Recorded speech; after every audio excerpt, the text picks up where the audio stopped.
Jai Guru, everyone. Jai Guru. Okay. And welcome to the Yogananda podcast, where we talk everything Yogananda and the SRF. Today we're on the Autobiography of a Yogi, line by line, and we're starting a new chapter, chapter 13. In the previous episode and part, we covered and finished chapter 12, and that was a lot of fun. Priyank will take us through a bit of a reflection summary of that episode. Priyank, do you want to kick us off? Yeah, sure. So aside from the big wrap up of the whole chapter that we did in the previous episode, we also just discussed that end section where, talk about Sri Yukteswar's wily legal visitors that tried to take his ashram using the law and things like that. And also how Sri Yukteswar tackled those kind of scenarios and other of his qualities that are really inspiring for us to read about. And also we talked briefly about the Serampore ashram and an update on the YSS plans for that ashram and the temple in Serampore. Yes. Yeah, it was a nice episode, and we have a really nice episode to come. But before we jump into it, we have to discuss the expectations of this new chapter. Now, the chapter title is The Sleepless Saint. And reading it for the first time, if I reflect on that, it was really captivating as a title.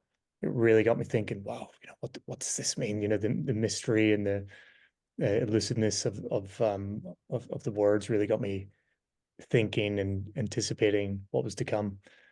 What did you guys make of the title? Was it something, did you sort of know what to expect, or was it just a whole big question mark for you?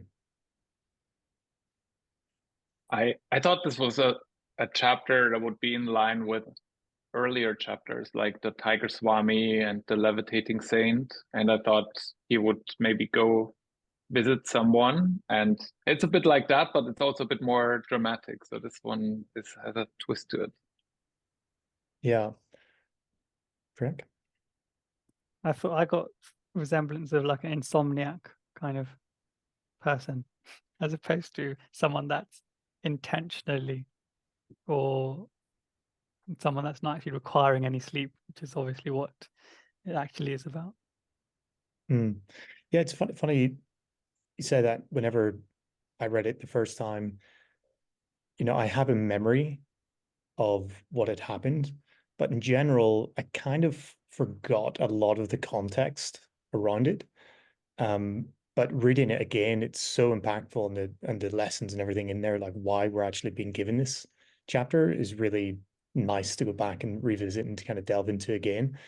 There's so much that happens and so much is covered in Autobiography of a Yogi. I feel like this one sort of fell down the ranking order of my, memory.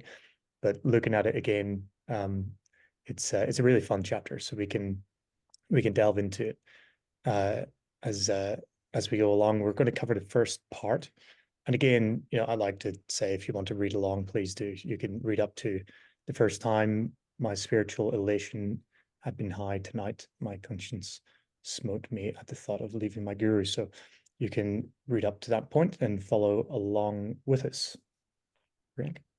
Yeah, just quickly, my other expectations on the chapter was that, or that they are, what my expectations are that we are going to delve into, as Mike said, another unique and intriguing saint. I believe this is the same saint that later we get a bit more detail about, in the sense that he's the one that goes to essentially witness Babaji's promise on the Das Ashwamedh Ghat in Kashi with Lady Mahashai.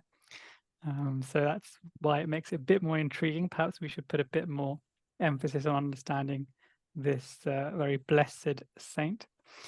And I was also intrigued after rereading this chapter about all the mentions of the Kriya technique and the impact and of the meditations that they carry out together, and the results of those, more so than I think it's probably more detail now than we've had yet on all the science of Kriya.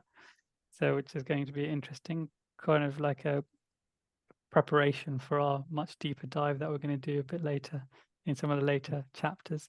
And of course, there's the adventure element, and there's customs and sayings that we're going to go into, and we've talked about in the past as well that we'll go into. And also there's some very, very nice food related subplots in here that really made my mouth water. Yeah, it's very adventurous, very rebellious would be another way of saying it as well. That Yogananda, being still a young man in Mukunda, was quite restless at the ashram, and it starts out with Mukunda asking Sri Yukteswar to allow him to go to the Himalayas. He says, "Please permit me to go to the Himalayas." And another mention of the Himalayas, we've had it. It's a reoccurring theme, really, isn't it, throughout the book so far? We've had it, chapter 2 when his mother passed. He wanted to fly towards the Himalayas. Chapter 4, we covered it as well, where he really did make a run toward the Himalayas and was thwarted. And we see it mentioned time and time again throughout the Autobiography of a Yogi 2021, chapters 32, 34. So it's a really, strong reoccurring theme. I mean, here we have it again. It's not going away anytime soon, for good reason, Priyank. The intrigue of the Himalayas is etched into like all the folklore and the stories and all the inspiring characters from the Indian sagas and the epics, and also the stories of like all the various saints and gods and things like that. So there's a lot there basically to inspire and really capture the imagination of an aspiring yogi. And so much so that even nowadays there's so many Westerners that go there, aren't there? Rishikesh and Haridwar. It's like the starting point, and they go further and further north into Tibet and things like that. So even now it seems to hold the same sort of allure. But going back to like Indian mysticism, I suppose there's lots of stories. For example, my wife, she's Swaminarayan by birth, and the saint Swaminarayan, when he was a child, he was a yogi as a child essentially, and he left home. And where did he go? He went to the Himalayas, and he went to like Kailash, and he like traveled there barefooted and learnt loads of yoga and things like that. So like in virtually all paths, it seems to like revolve around there. And then when you talk about the epics, for example, the Mahabharata, there's various little subplots inside the Himalayas, but also when after the war in the Kurukshetra war, and all the 5 brothers essentially, to atone their sins, they kind of all retire and wish to leave their body where in the Himalayas, and they go all the way to the Himalayas, and then only each of them fall away, and then only Yudhishthira and a dog and his little dog, pet dog, they're the only ones that survive until the very last stages. And then there's also, if you go to Babaji, obviously that's that story. But when you go to Babaji's cave, if you go up to the top of the hill, there's a place called Pandav Kholi, which is it's like a temple. Pandavas were apparently all 5 of them were there, and there's a little shrine to each of those. So when you go there, do climb atop that hill. I think the idea of him leaving the hermitage and going to the Himalayas is a bit born out of impatience for getting this final state of God realization. And like Priyank said, traditionally in all the stories, this is always achieved in a cave somewhere in the mountains. So that was his idea of achieving this, that maybe this is also the idea that many people have, and maybe that's why he added this chapter to this book, So we all learn from this experience that Mukunda is going through here. Mm. And he says in the next line that he had, just as you said, he'd hoped in unbroken solitude to achieve continuous divine communion. And that was really the motivation that he gives quite quickly in the next line. And this is an interesting statement, really, because maybe this juxtaposition with where he is currently in ashram, having to do chores and things like this. And it's you know, a story that we hear. People want to forego their responsibilities, their duties in their daily life, and kind of go off to not have anybody bother them. So this is sort of the part of the reasoning. And the Himalayas must be so quiet up there. Must be so, you know, peaceful, up beyond the clouds, you know, in a cave where noise doesn't even enter. You know, it must be so peaceful. Priyank? Yeah, it's not even necessarily all the way like in some inaccessible part. It just becomes less and less populated as you go further north. So like where Dwarahat is, where Babaji's cave is, that little town and the outskirts of that town, you like, I'll compare it to, I used to live in Harrow down the road here, and I remember my meditation room. Mike's laughing because he knows my meditation room it's not even a main road, it's like a side road, and my meditation room was facing that road, and there'd be a car every 10 seconds, and it's loud actually if you're actually trying to concentrate. It's pretty loud, and every 10 seconds is pretty frequent. It's not so often that it's like background noise. It just like comes in and disturbs me, and that's one of the inspirations for why I wanted to like move a bit further out. But I remember just recently I was reading chapter 6 verse 10 of God Talks with Arjuna, and I remember I was thinking, oh, maybe I need to really practice this technique. You know, Guruji tells us to disconnect our sense telephone. So clearly my sense connection to hearing is very, very sensitive. So I need to like really work on that. But then I was just reading this recently in chapter 6 verse 10, which says that that essentially a yogi should retire alone to a quiet place and try and unite with the soul. And in the description he says, the devotee should choose for his meditation a quiet place. Noise is distracting. Only a yogi who can go into ecstasy at will can meditate in both quiet and noisy places. So I was a bit comforted by that. You're not the only one, Priyank. I think everyone has this problem. I think that the mountains or the Himalayas in general, they're being romanticized a little bit here, because growing up in Austria, I can tell you that you can't find a rougher terrain than mountains, especially if you go through the seasons. There's always weather, there's always wind, rain. If you're lucky, you find some kind of cave where you survive the night.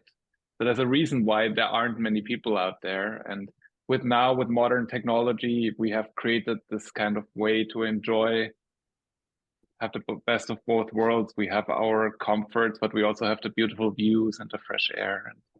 But that's not what Mukunda was going for here. So he was ready to give up all the comfort and hoping to find God communion there in the solitude, but not in comfort, but in a really difficult terrain. Yeah, and unless you're maybe a master, you're probably going to need some comfort, some food, maybe, unless you can live off, you know, God's word alone, or you've somehow managed to do that. It is quite an inhospitable place. And Priyank, to your point, you were talking about silence and not being distracted, and one of the teachings really that we have on meditation is when to meditate as well, like the time of day. Try to do it early in the morning, which admittedly I need to work on.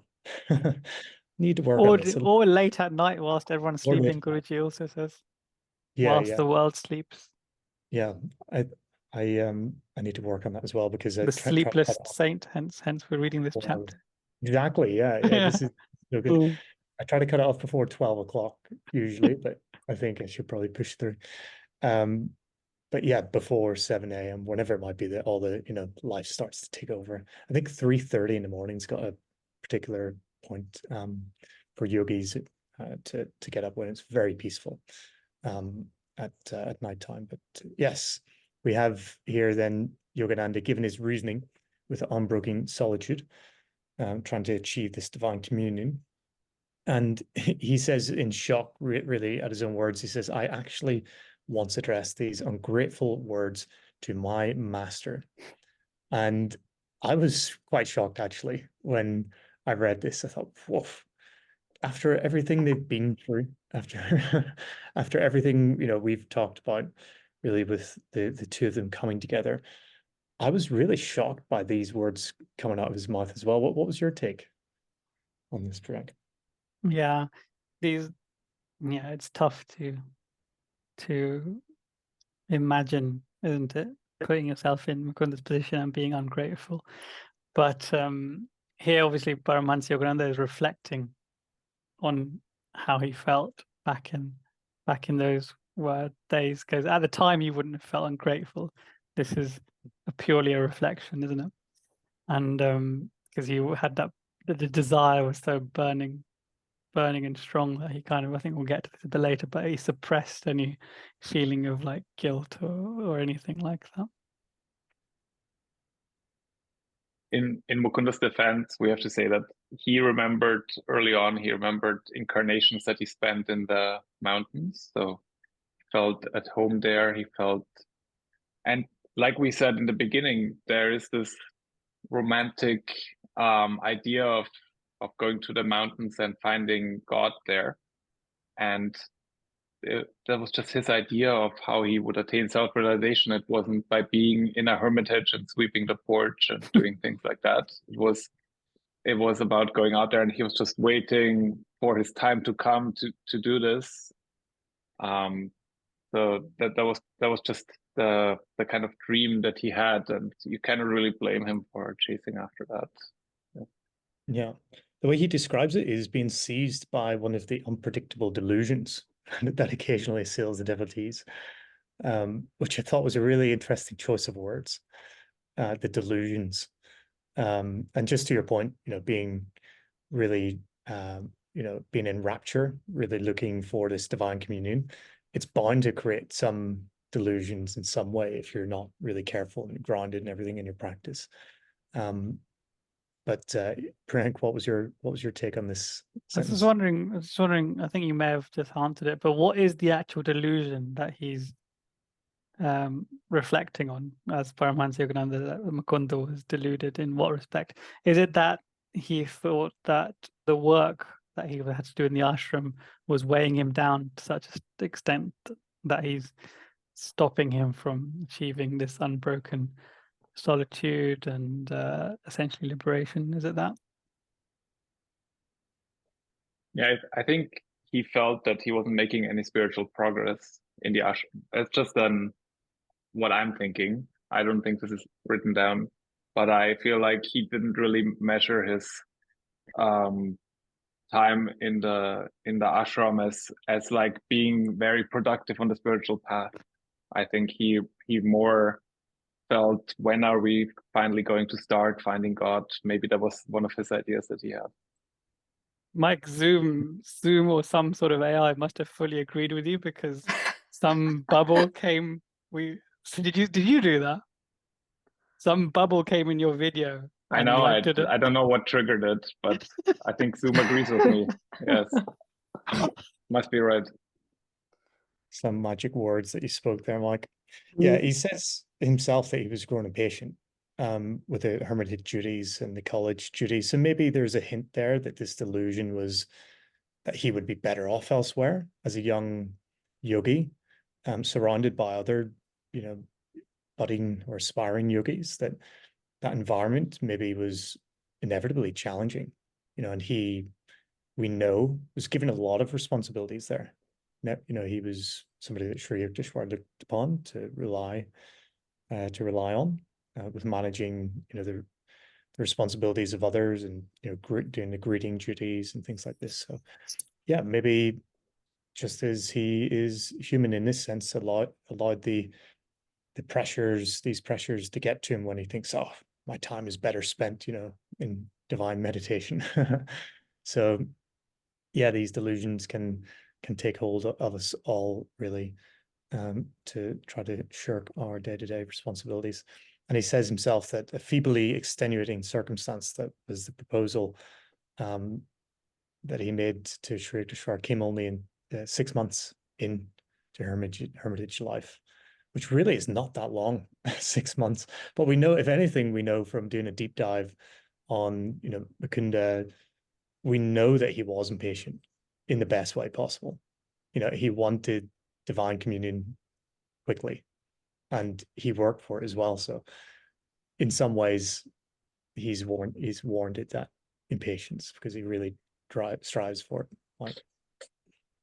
He's a very spiritually ambitious person. He wants to reach his goals quickly, and I think he had the right motives.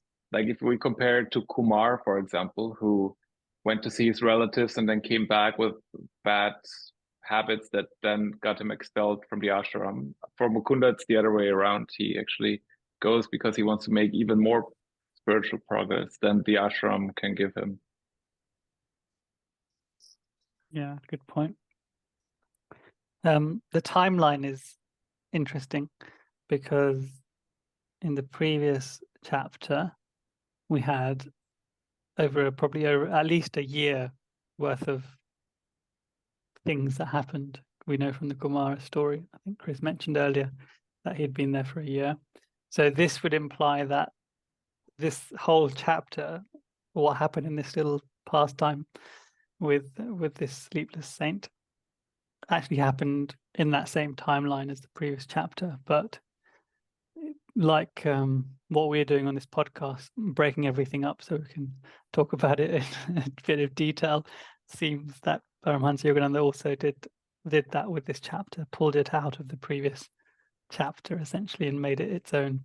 And possibly because of the importance of this saint in the other part of the book that I mentioned with Babaji. Perhaps it's that, or also there's obviously some pretty special lessons in this chapter as well.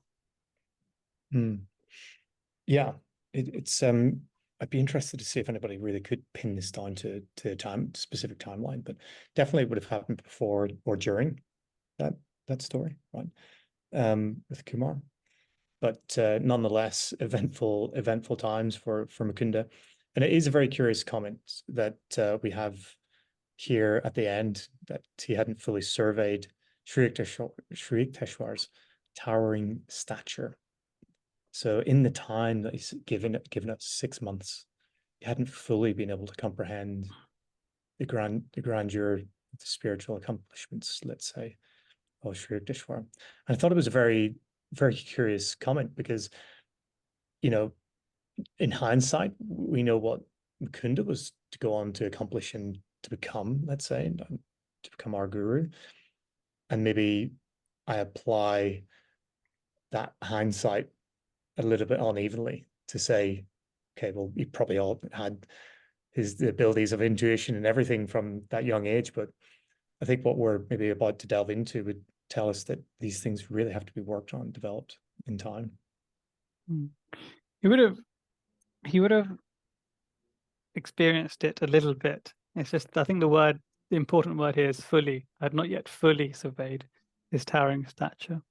So which implies that, Paramahansa Yogananda, reflecting on this, is after he's had his, experience in cosmic consciousness, after he's seen the resurrection of Yukteswar, all these things Mukunda hasn't experienced yet, right? So he's looking to Sri Yukteswar, yes, primarily, but he's also looking in all different avenues for his long sought goal, and actually he's not being patient with his goal. He wants to do it now, and he wants to meditate all night, and he wants to go to the Himalayas and seek refuge in anyone who can find find support him or uplift him. I mean, he even asked the sleepless saint Gopal Mazumdar, he even asked him for samadhi later on in the chapter, right? So this is how much zeal he had. That last point is exactly my theory on what he means by this, that he hadn't been granted that. And correct me if I'm wrong here, but is it through a guru that we achieve the ultimate state? That it has to be shown, that path has to be shown by a guru to have the experience of samadhi? I don't know. I think wouldn't know. You don't know, Frank? Sure. I'll tell you in a few lifetimes, maybe. I thought you could tell us. Okay. I can't remember if it's written. I can't remember if it's written. Obviously, the guru does unlock things, but I don't. Yeah. Yeah. Well, that was a sort of curiosity in my mind, because we know as the chapter goes on, that's, as you said, Prank, that's what the saint mentions, that's really the guru's sort of responsibility. I can't remember how he put it, but that was the insinuation that I took from it to some degree. And that may have then influenced the ability for Mukunda to see for himself the grandeur of Sri Yukteswar.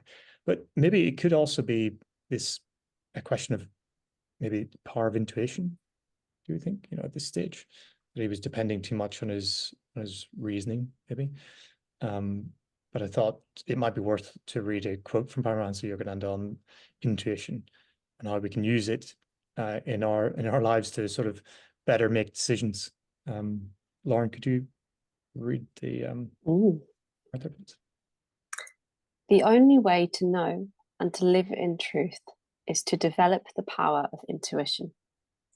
Then you will see that life has meaning, and that no matter what you are doing, the inner voice is guiding you.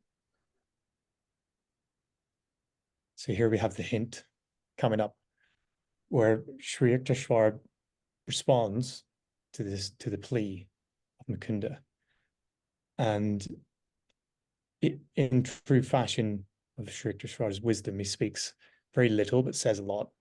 So he said, many hillmen live in the Himalayas, yet possess no God perception. Mike, it's a great line to open up with. Yeah. Am I the only one who takes comfort in that even someone like Yogananda doesn't, with his high state of realization, sometimes makes a decision that he later says wasn't the correct one, right? So you can develop your intuition a lot, but then still sometimes it leads you astray, your intellect or something. So yeah, I take comfort in that. Yeah, it's a very honest take, isn't it? He could have easily not told us these stories, but he's telling us these stories, isn't it? Lauren? And we're very fortunate that he does, because then we can learn from them. Guruji says, why go through all the experiences of life just to learn that nothing in this world can make you happy, right? So we get to learn from him, hopefully, by reading what he has to say. But I love this first line. Many hillmen live in the Himalayas, yet possess no God perception. It's like that reminder again, that we don't have to go anywhere to find God. God isn't out there. It's what we do here, right? And how we live our lives. And it's such a wonderful way of telling us that truth without, being too obvious about it. And it's also a subtle paradox as well, because Sri Yukteswar said many hillmen live in the Himalayas, not all.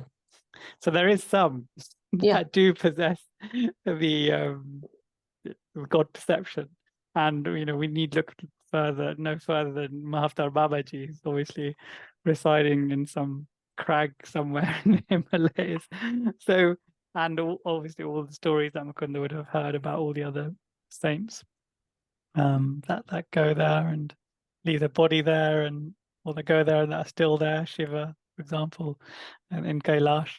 But so it's a paradox, because even though there maybe only be 1 in 1,000, you could go find that 1 in 1,000, and He almost does, doesn't he? With doesn't go far, but with Ram Gopal Mazumdar, he does find that 1,000 there. But I think he makes a real point there, not to look in the mountains, because I mean, statistically, yes, you might find a saint there, but if they don't want you to find them, you won't. And if they want you to find them in a city or anywhere in the world, you will. So I think the whole approach that you go to the mountains to find a saint is flawed. I think that's the point here. Yeah, to your point, Frank, you know, the paradoxical line there could have backfired. We know. Is it chapter 2 where Mukunda suggests to the son of the landlord in Bareilly, Dwarka Prasad, suggests to run away to the Himalayas, and then he sort of gets told on, and he goes and tells the elder brother, and then the elder brother mocks him and talks about you know wearing ochre robes and things like this, and it turns around Mukunda. That sends a spark of maybe memory and inspiration that he would fit well into that life. So I'm sure Sri Yukteswar had to choose his words carefully here. Set another spark of inspiration off in the heart and mind of young Mukunda. And then he really hits it home here, and he says that Mukunda says his guru's answer came slowly and simply. And maybe I'll let one of you, Prank, do you want to read it out for us? Wisdom is better sought from a man of realization than from an inert mountain. There you go. Could it be much more clear than that, Prank? Yes, because not all the mountains in the Himalayas are inert. Some are like steeped, some are steeped in like spiritual significance, and that's and Mukunda in his past life would have been to some of those, so you probably have like this recollection in his mind about those special places. Virtually all of the Indian faiths, or the faiths that come from that region, like from Sikhism to Jainism to Buddhism, there's like all got really, really significant pilgrimage sites in some of these mountains. And I'm not sure about the significance of it, but they're also from the Giri branch of Swamis, and that's the mountain branch. Good The- spot. It's a theme that keeps repeating itself. Yeah. Very good point. Yeah, I thought whenever I heard the inert mountains, I thought, oh, that's a bit harsh. Mountains are beautiful and uplifting and spiritually significant. But here, I think the juxtaposition is that, it's strikingly clear what he's trying to say, Yeah. what he is saying. It's not so much about the mountains, it's actually all about what's within Mukunda. Right. Yeah, we're just trying to find anything we can to defend Mukunda, can't we? Because let's face it, we'd probably all do what Mukunda's done. And if he did that, then oh my God, can you imagine the stuff we would be doing to like not fully obey Sri Yukteswar? Yeah, I doubt many of the devotees were, let's say, had the spark in them as much to run to the Himalayas as Mukunda did. We don't hear, too many other tales of that. Maybe there were, but this is for the very few. And it really was maybe part of his karma, part of his past lives. We're going to touch on that in a moment, but certainly more to unpack there as to why this was a particular draw for Mukunda at this time. And reflecting on this moment, Paramahansa Yogananda says that his master's hint was ignored, and that it was not a hill, but it was he that was the teacher. And he repeated the plea, and Sri Yukteswar did not respond. So he took his silence for what? Consent. Which, in hindsight, it's it might be easy for us to kind of giggle about it, but just as we mentioned before, in the moment when you're so, filled with desire for self-realization, and you think this is where I'm going to get it, then you betray your better instincts. I love that Sri Yukteswar doesn't waste his breath because he knows Mukunda's made up his mind. So he just now go into the silent mode because what's going to happen is going to happen. I also wonder if Sri Yukteswar was curious as to what Mukunda would do. And I was thinking, when you face something in life and you're not really sure what to do, and you pray very hard about it, but there's no answer.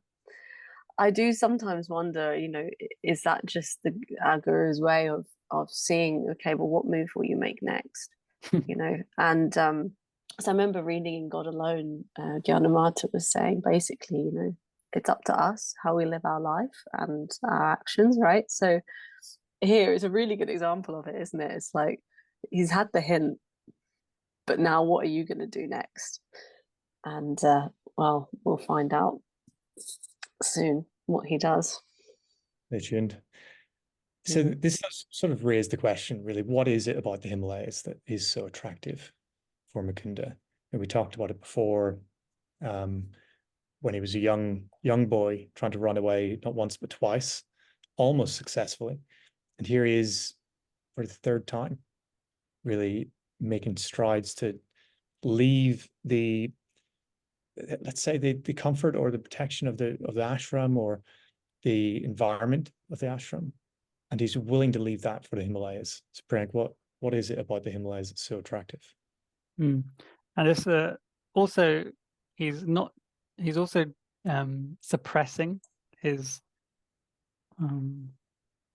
intuition in a sense, and the direct instruction of a guru. He's kind of putting it to one side because he says, I took his silence for consent.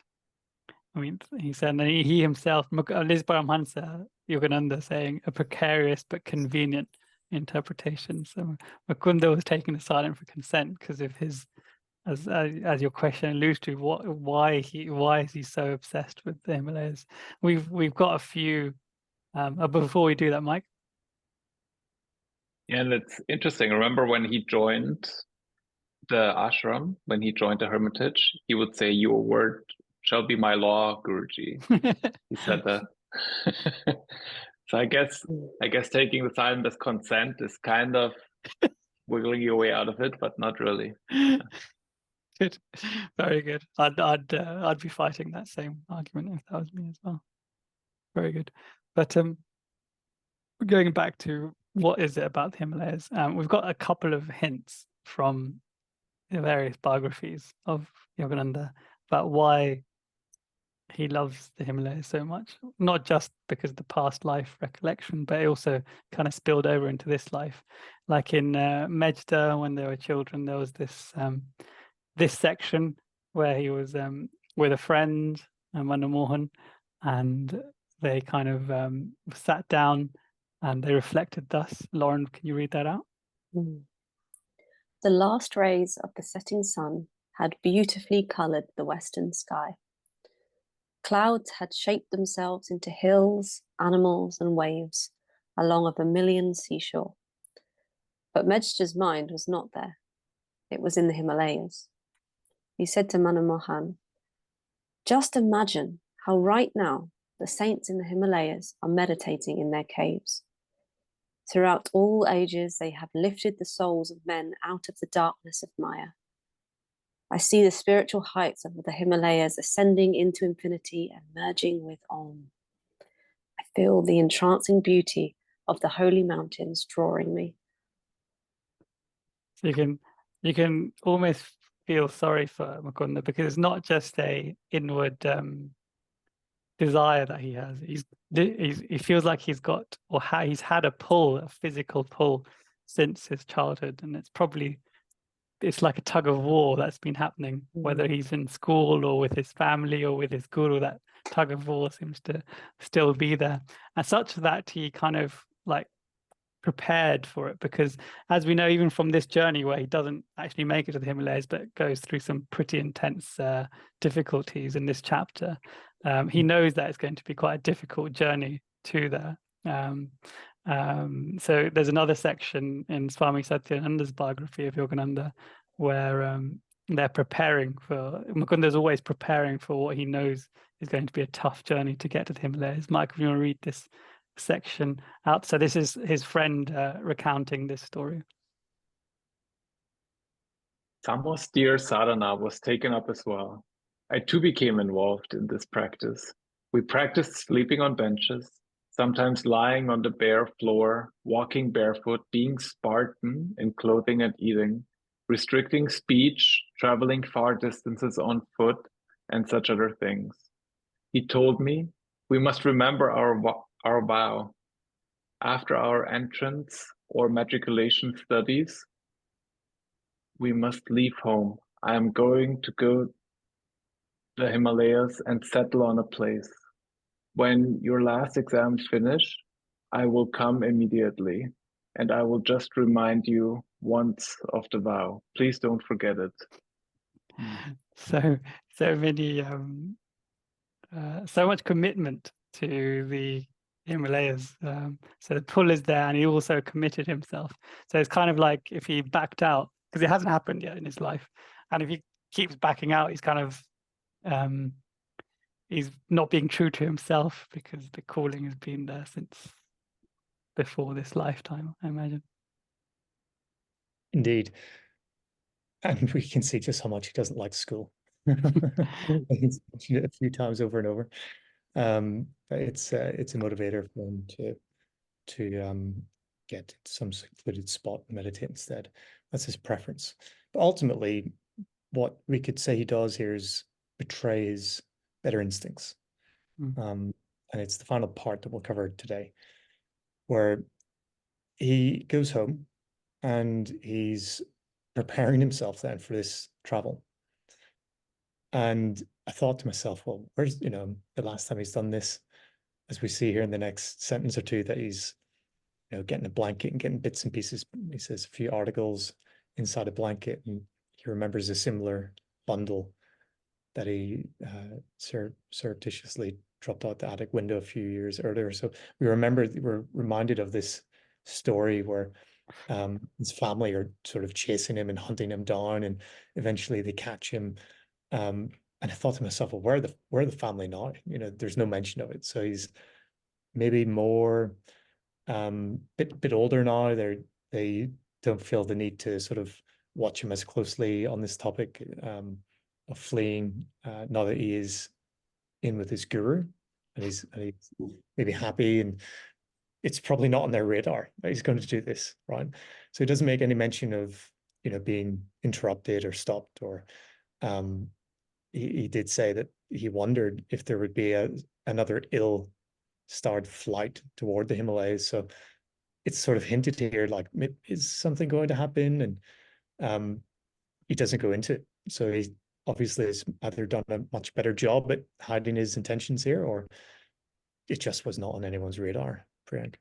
Yeah, I like that you called it the betrayal to his intuition, because clearly the pull was there, the intuitive pull that it was going to be an ill-starred flight toward the Himalayas, another one. But it's so tough, isn't it? Because is it just doubt, or is it actually an intuitive feeling? And this happens often in our lives, isn't it? Is it just like the weakness of human doubt that prevents you from taking the path that you should go on because you're scared or whatever? Or is it the intuition and it's a really fine balancing act, isn't it? Because those thoughts are very, very subtle. And are they just musings, or are they something that you need to actually reflect on? It's tough. Poor Mukunda. It's a really good point you're making here, Priyank, because like you said, no matter what you do, there will always be a little bit of doubt in you. And is that your intuition, or is it just fear or something like that? And if you always listen to that, you will never do anything. So I'm I think Guruji is someone who's always on the side of action. So he likes to do things, and it's really hard in life. I don't know if you feel that sometimes, to notice, does your intuition try to push you forward or pull you back right now? It's not an easy thing to determine sometimes. But I like I said earlier, I'm comforted that even avatars struggle with this sometimes. Yeah, and this really could be thought of as the main thrust of the lesson, and maybe even this whole chapter. But we'll parse it apart as we go. But certainly in this part, that the next sentence reveals really what's going on that Paramahansa Yogananda wants to talk to us about, which is the first time my spiritual elation had been high. And he's referring to the time when he really did make a run to the Himalayas. But he says, then tonight, my conscience smote me at the thought of leaving my guru. So he's quite clearly saying, hey, whilst I was doing this, my intuition, or that better side of himself, was trying to fight it. So he does reveal what the lesson is for us, Priyank.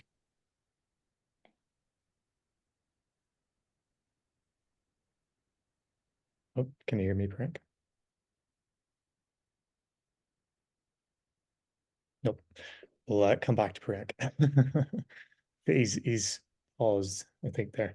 But on the topic, then, it is an interesting comparison where he's talking about the leaving his guru this time, his conscience smote him, versus what happened before, where he wasn't under the he wasn't being watched by his guru and guided by his guru, but this time he was. So he obviously was being pulled in that direction as well. So there's two sides that he was being drawn towards and pulled towards, but he knew he was doing wrong. And on this side of it, we'll talk about intuition. And there's a quick reading, Priyank. Would you be kind enough to do it for us? Sure. Beyond the senses and intellect, intuition manifests in the calm consciousness as feeling, perceived mostly through the heart. When such feeling comes in meditation, you receive through it a definite sense of right direction and unshakable conviction. Increasingly, you will be able to recognize and follow this intuition. This doesn't mean you give up reason. Calm, impartial reason can also lead to intuition. Use common sense. But remember that arrogant or emotional reasoning leads to misconceptions and mistakes. There's another quote. There's so many great quotes on this. We could probably talk about it all day.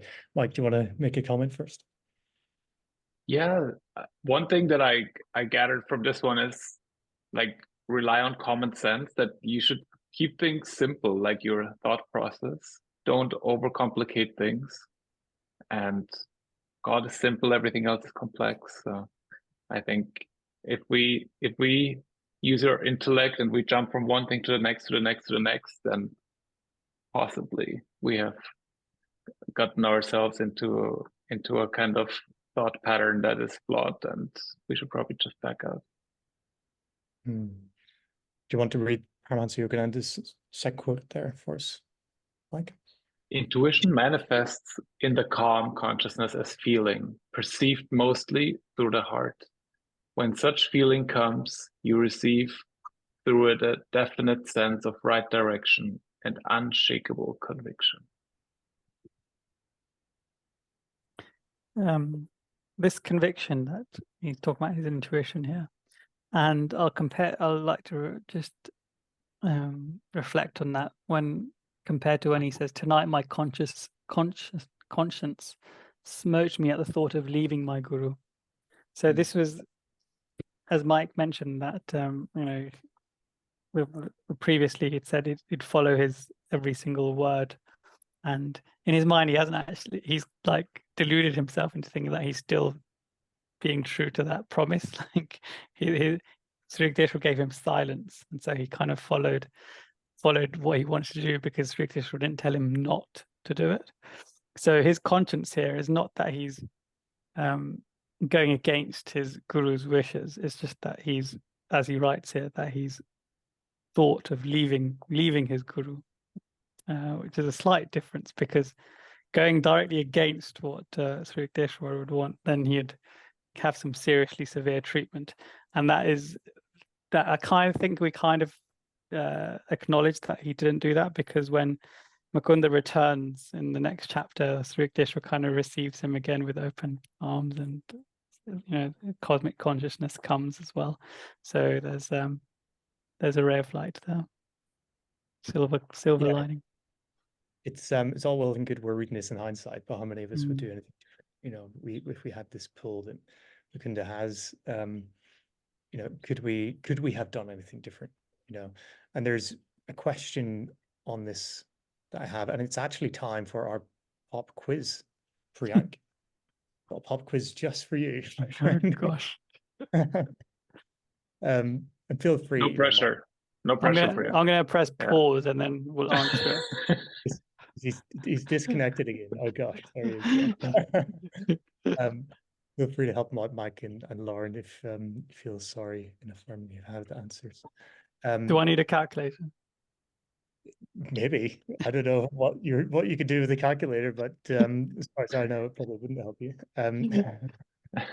So I thought, okay, we talked about why Mukunda, why the Himalayas and Mukunda's draw, and we read out Mejda and try to build some context on to this. I thought about karma. Are we talking about karma? And we have in the lessons self-realization fellowship lessons 10 for that lesson. If anybody wants to read it, what we're sort of loosely about to touch on, you can jump into there and read on karma. So I thought, Priyank, you might be able to tell us what type of karma would we be talking about here that Mukunda is experiencing. Now, there may be seen as sort of broadly 4 different types of karma. How well do you remember the names of them? And I'll give you a hint. We know the karma really that we refer to often in some ways is the actions and the reaction and the consequence from habits developed in this lifetime. We know of those. So you could maybe refer to Mukunda's experiences of running away to the Himalayas a couple times, and those actions might build desire for what we're talking about. So we'll put that one to one side. But what other types of karma could we be talking about, Priyank? Isn't there the seed karma that's there from in your subconscious? Is that one? That's one. Yeah, so maybe past lives. What is the seed? The seeds of karma, what are they called? They have a Sanskrit name. Is it prarabdha, is it? Oh. I mean, I can't fact check you on this one. I'm just going to say it. Mike, can you fact check? No, it's the samskaras. Oh, samskaras. Yeah. Well, sorry, that is the word I was actually looking for. Someone who said it in a different way. Not doing a very good job here as the quiz master. Okay, so the samskara is one. It's very good, Priyank. Well done. Then we have the outer environmental influences. So we might say maybe there were some influences that Mukunda was experiencing. Do we think A, it could be that, and B, what is the name for that? The environmental influence, do you know?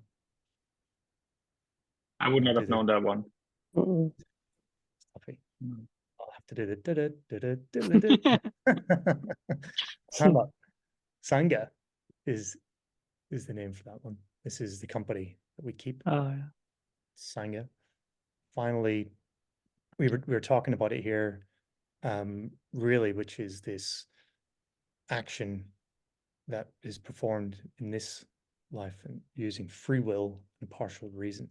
Now, Mukunda could have used this, Priyank. So what is the name for this that he could have used? This action performed in this life using free will and intelligence. Partial reason. This is a toughie as well to remember. I wouldn't have known that one either. I Yeah. don't know. To be fair, I'm going to go. I would have got 0 out of 3. Puruk chakra. What was that? Puruk chakra. Correct. Puruk chakra. Was that with a P? Purushakara. Purushakara. Is that how you pronounce it? Okay, so Purushakara. Yeah. bad quiz master. Well, Yeah. there you go. There's a pop quiz for you. Don't worry, there'll be plenty more in the coming episodes, I'm sure. Failed. So I failed that one. Wow. Need to go back and read lesson 10. New or old? The new New. section of karma. So it's in there. So we know that even Mukunda is drawn to these actions in this life by his present karma, his past karma. We see the challenges that he deals with, really, that he's about to deal with in this chapter that we're going to look into in more detail. And this intuition, subjective intuition that we talked about. So how can we actually develop it? Mike, you did ask that question. So I thought I'd take one last quote for us to read today. Lauren's going to read it to us, Paramahansa Yogananda quote on how to develop intuition. And with that, unless we have anything else to add, Lauren can take us away and we can close with this. No, we've got the. We're still looking ahead to the next next episode. Next episode. Oh, yeah, I forgot we had that. Sorry, folks. We'll cover that after Lauren reads this. Paramahansa Yogananda said, whenever you want to solve a problem intuitively, first go into deep meditation or silence, as you have been taught in the lessons. Don't think of your problems during meditation. Meditate until you feel that a sense of calmness fills the inner recess of your body, until a divine happiness fills the inner recesses of the soul, and breath becomes calm and quiet. Then concentrate simultaneously at the point between the eyebrows, the Christ consciousness center, and the heart. Lastly, ask God to direct your intuition so that you may know what you should do about your problems. Wow, that's great. Chris, where's that from? So we'll link it in the description because it comes from the YSS of India site, yssofindia.org site, the spiritual section. There's a whole page on the beyond thought and intellect, the unlimited insight of soul intuition. There's a whole page on there, and it's just all the quotes and breaks it down in a really nice way that we can really use in our lives. So yeah, we can link that on this episode for folks who want to read more into it. I'm sure you guys have tried this method before, right? And I noticed that Guruji oftentimes, when he has a big decision to make, not in this case, but in other cases, like when he has to go to America, for example, he's not happy with this. He continues praying until he has a definite response, right? So I do often do this and then just hope that I will make the right decision afterwards. And then I can say, yeah, I did meditate before that and I did pray and I was hoping for the best. And if it's wrong, then it's wrong. Yeah, but Guruji, he sometimes goes one step further and just wants to have a response now. He demands one. Impatient, spiritually impatient, as we all should be. Yeah, and he also talks about being, fixing the microphone and the receptors and everything. We've got to fine tune these things because God talks to us all the time. It's maybe our ability to receive is the question. But with that, then we've completed the part of chapter 13, the first part of chapter 13, and we're going to delve into really the adventure that Mukunda's about to embark on. And Mike's going to cover that, so Mike can take us away on what we're looking ahead to next episode. Yeah, so the next part, Guruji Mukunda, he will talk to his Sanskrit teacher, Bihari Pandit, and he will tell him about an infamous saint who lives nearby, near the Himalayas, maybe closer to the Himalayas than he is right now. Maybe not exactly the Himalayas. And so Guruji, his name is Ram Gopal Muzumdar. We mentioned him earlier. And Guruji he will go first to Tarakeshwar, where there's a famous shrine and something will happen there. And yeah, so he will start the journey and we'll see how that goes. Fantastic. Looking forward to it. Well, with that, we'll sign off for the day. Thank you very much for listening, everybody. Jai Guru, and see you next time. Take care.